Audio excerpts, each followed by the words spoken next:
एक बार फिर से स्वागत है आपका मेरे YouTube चैनल पे। आज की जो वीडियो है वो इसके फ्यूल इंडिकेटर से है, जो कि बहुत ही इम्पोर्टेंट है और बहुत ही इन्फॉर्मेटिव होने वाली है। तो जैसे कि हमारी गाड़ी में रिजर्व लग जाता है तो आप देख सकते हैं एक फ्यूल का इंडिकेशन ऑन हो जाता है, छोटा सा ये। और हमारे सारे जो फ्यूल है, फ्यूल के यहाँ पे जो पॉइंट होते हैं, सारे बार होते हैं, वो सारे ख़त्म हो जाते हैं, तब यहाँ पे इंडिकेशन चालू होता है। तो आखिर क्यों ये चालू होता है, या इसका मतलब क्या है चालू होने का, कितनी गाड़ी चलेगी इसके बाद, कब हमें पेट्रोल डलाना है, सारी डिटेल देंगे आपको। तो बने रहिए मेरे साथ। तो चलिए स्टार्ट करते हैं। तो सबसे पहले बता दूं मैं आपको कि जब भी आपकी गाड़ी में ये फ्यूल इंडिकेशन ऑन हो जाए, इसका मतलब गाड़ी आपकी रिजर्व में लग गई है। इसको ऑन होने के बाद सबसे पहले तो ज़रूरी है कि आप जितना जल्द हो सके गाड़ी में आप पेट्रोल डलवा लें, उसके बाद ही चलाएं, जितना जल्द पॉसिबल हो। और अगर ऐसा नहीं होता तो आप एक काम करें कि एक अंदाज़ा लगाने के लिए एक ट्रिप को, जैसे यहाँ पे मेरी ट्रिप 1 है, इसको मैं 0 कर लेता हूँ। मैंने 0 कर दिया। अब आप गाड़ी को मैक्सिमम 30 to 40 किलोमीटर, मैक्सिमम 30 से 40 किलोमीटर आप इसको चला सकते हैं। और उसके आगे चलेगी, ज़रूर चलेगी, बट उसके आगे बिल्कुल भी आपको नहीं चलाना है। उसका कारण क्या है वो भी मैं आपको बताना चाहता हूँ। उसका कारण ये है कि ये अब जो गाड़ियाँ आ रही हैं मॉडर्न, वो आ रही हैं BS6। इसमें फ्यूल इंजेक्टर होता है, फ्यूल इंजेक्टर होता है, जो कि इंजन को फ्यूल देता है। और वो फ्यूल इंजेक्टर जो होता है वो हमारी टैंक में होता है। पहले की गाड़ियों में यहाँ पे डायरेक्ट एक पाइप निकली होती थी और यहाँ पे एक टी लगा होता था, और एक कार्बोरेटर होता था जिसमें डायरेक्ट आपने ऑन कर दिया, पूरा फ्यूल आपका कार्बोरेटर में चला गया।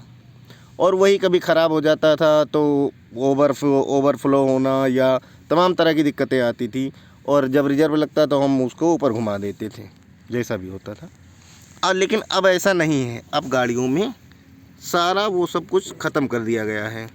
अब इसमें सिंपली एक दे दिया गया है मोटर, जो कि जब हम स्विच काटेंगे मोटर हमारा ऑटोमेटिकली ऑन हो जाएगा और वो हमारे इंजन को फ्यूल सप्लाई करेगा, जिससे कि हमारी गाड़ी के इंजन को फ्यूल मिलेगा और वो चलती रहेगी। तो इसीलिए कंपनी बताती है जो इसका इंजेक्टर होता है, जैसे हमारे घरों के नल में या बोरवेल में समरसेबल पड़ा होता है, तो या कूलर में आप देखिए जो छोटा सा मोटर लगा होता है जो पानी को ऊपर पहुंचाता है, सेम उसी तरह का इसमें भी होता है। वो टैंक के अंदर होता है और उसे मिनिमम 1.5 से 2 लीटर ऑयल चाहिए कि वो पूरी तरह से डूबा रहे। और जब उस लेवल पे आ जाता है पेट्रोल, तब हमारी ये इंडिकेशन ऑन हो जाती है। तो कंपनी इसीलिए बताती है, अगर मोटर के नीचे ऑयल हो जाएगा, जब वो नहीं मिलेगा उसको ऑयल, और उसके बाद भी आप चलाएंगे तो बार बार उसमें करंट जाएगा मोटर पे और वो चलेगा, और जब उससे नहीं मिलेगा ऑयल तब मोटर के फूंकने के चांसेस बहुत ज़्यादा हो जाते हैं। देखिए मैं अभी चला के आपको दिखाता हूँ। आप जब भी ऑन करेंगे स्विच को, एक आवाज़ आएगी मोटर के चलने की। देखिए मैं आपको सुनवाना चाहता हूँ।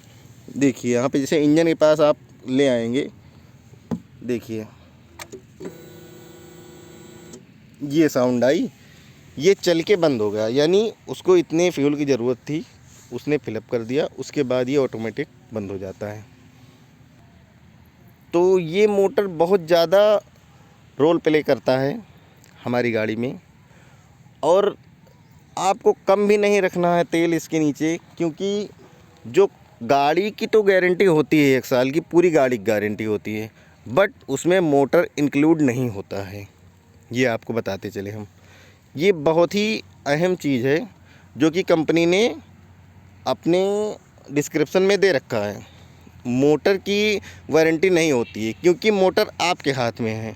आप बार बार उसमें ऑयल कम रखेंगे और मोटर के फूकने के चांस ज़्यादा होंगे और मोटर आपका ख़राब हो जाएगा, तो आप बार बार चेंज करवाते रहेंगे। तो मुझे भी बताया गया कंपनी में, जब मैंने गाड़ी ली तो बताया गया कि मोटर की गारंटी नहीं होती है। अगर मोटर किसी भी वजह से ख़राब होता है, फ्यूल कम रहने से ख़राब होता है या नॉर्मली ख़राब भी हो जाता है, इलेक्ट्रॉनिक चीज़ें ख़राब हो गई, तो भी मोटर की कोई गारंटी नहीं होगी कंपनी की। आपको नया मोटर डलवाना पड़ेगा, वो भी अपने पैसों से। और जो दूसरा मोटर मिलेगा कंपनी की तरफ से या डलवाएंगे आप, उसकी भी गारंटी नहीं होगी। बिल्कुल स्पष्ट तरीके से बता दिया गया था मुझे, ना तो इस मोटर की गारंटी है, ना ही दूसरे मोटर की गारंटी आपको मिलेगी। तो फ्यूल इंजेक्टर से रिलेटेड इतना ही था, जो कि बहुत ही अहम था। सोचा आपको बताते चलें। इसी के साथ वीडियो को करते हैं एंड। तब तक के लिए जय हिंद, जय माता दी।